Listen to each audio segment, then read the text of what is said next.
নারী ক্রিকেট দলের সাবেক অধিনায়ক জাহানারা আলমের অভিযোগ নিয়ে তোলপাড় ক্রীড়াঙ্গনে। একে একে প্রতিবাদ জানাচ্ছেন অনেকেই। এ বিষয়ে কথা বলতে আমাদের সাথে যোগ দিচ্ছেন দৈনিক সমকালের জ্যেষ্ঠ ক্রীড়া প্রতিবেদক সেকান্দার আলী। আপনাকে স্বাগত।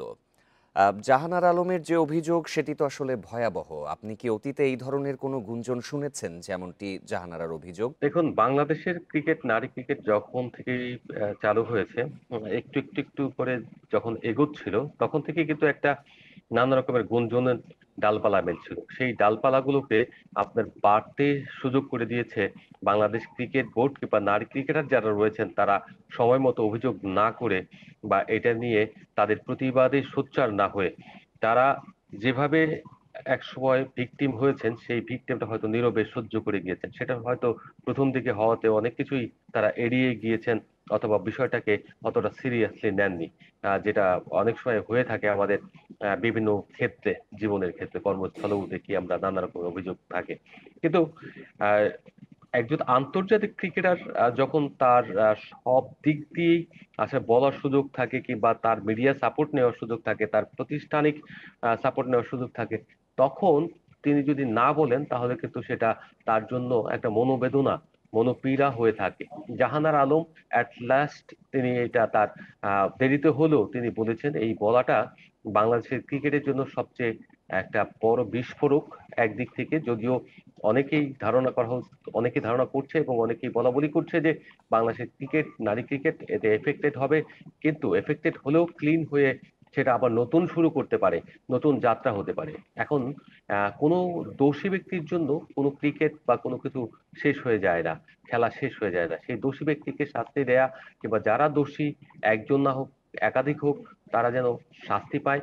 এবং নারী ক্রিকেটাররা যারা এখানে কিশোরীরা আসবেন, যেসব মেয়েরা বাবা মা দিবে তাদের সন্তানদেরকে এখানে খেলাধুলার জন্য, তারা যেন নিরাপদে খেলতে পারেন, সেই পরিবেশ বাংলাদেশ ক্রিকেট বোর্ড এই তদন্তের মধ্য দিয়ে প্রতিষ্ঠিত করবে এবং সবাই এখানে নিরাপদে বিচরণ করতে পারবে, সেই প্রত্যাশা অবশ্যই আমরা করতে পারি। একটা জিনিস আমরা দেখলাম যে জাহানারা সাক্ষাৎকার দেওয়ার পরে বিসিবি টনক নড়েছে, কিন্তু এর দুদিন আগে যখন একটি দৈনিকে প্রকাশিত জাহানারার অভিযোগ, সেটি বিবৃতিতে বিসিবি নাকচ করে দেয়।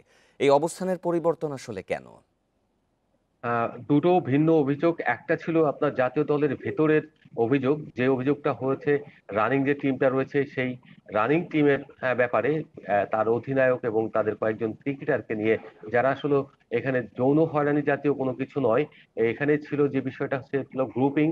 আর এখানে ক্যাপ্টেনকে দোষী সাব্যস্ত বা ক্যাপ্টেনের স্বেচ্ছাচারিতার একটা ব্যাপার চলে এসেছিল, যে কারণে তারা মনে করেছিল হয়তো দ্রুত সময়ের ভিতরে এটা চাপা দিতে হবে, না হলে এটা নিয়ে প্লেয়ারদের মধ্যে একটা মনোক্ষুণ্ণতা তৈরি হবে, যেটা বাংলাদেশ দলকে এফেক্টেড করবে। কারণ বিশ্বকাপে বাংলাদেশ দলটা ভালো খেলেছে, সেই দলটা নিয়ে এখন যদি কেউ সমালোচনা করে, এরকম অভিযোগ তোলে, তাহলে বাংলাদেশের দলের ইমেজ ক্ষুণ্ণ হয়।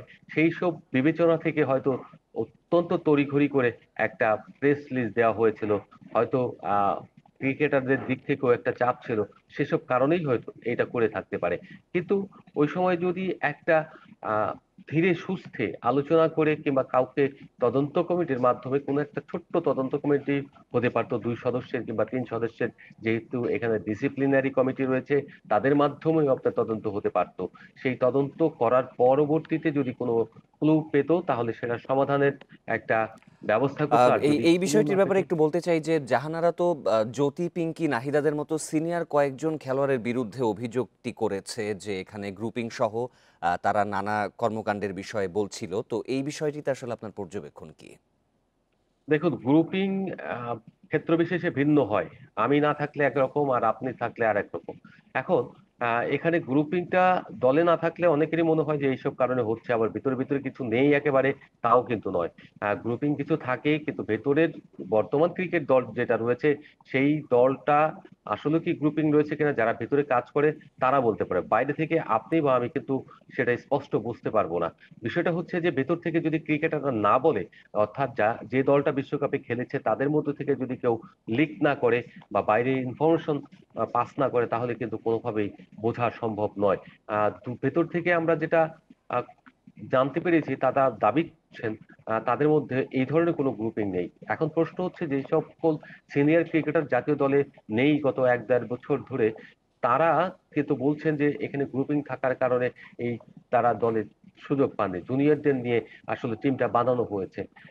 এই অভিযোগকে আপনি দেখতে পারেন একদিক থেকে ইন্টারন্যাশনাল ক্রিকেটে অনেকেই এরকম দাবি করতে পারেন। ধরেন তুষার ইমরান যদি একসময় দাবি করতেন যে আমি বাংলাদেশ ক্রিকেটের সবচেয়ে বেশি রান করি, এনামুল হক বিজয় যদি দাবি করেন যে আমি সবচেয়ে বেশি রান করি কিন্তু আমাকে দলে নেওয়া হয় না, এটা গ্রুপিং এর কারণে। আসলে এরকম সবকিছু হয় তা না, কিছু কিছু ক্ষেত্রে কম্বিনেশনের কারণে অনেককে নেওয়া হয়, আবার সাম্প্রতিক পারফরমেন্স অনেক ব্যাপার ম্যাটার করে সবকিছুতে। তবে দলের ভিতরে একেবারে কিছু নেই সেরকম না, কিছু নিশ্চয়ই আছে, তবে সেটা তদন্তের মাধ্যমে বা সেটা যদি আলোচনার মাধ্যমে ভেতরে যারা থাকেন তাদের সঙ্গে জিজ্ঞাসাবাদ করে সবকিছু জেনে নেওয়া যায় তাহলে খুব ভালো হয়। এখন যেটা বলছেন যে যারা কর্মকর্তা রয়েছে, ধরেন ম্যানেজার রয়েছেন, সিলেক্ট রয়েছেন, তারা তো বোর্ডের নিয়োগকৃত।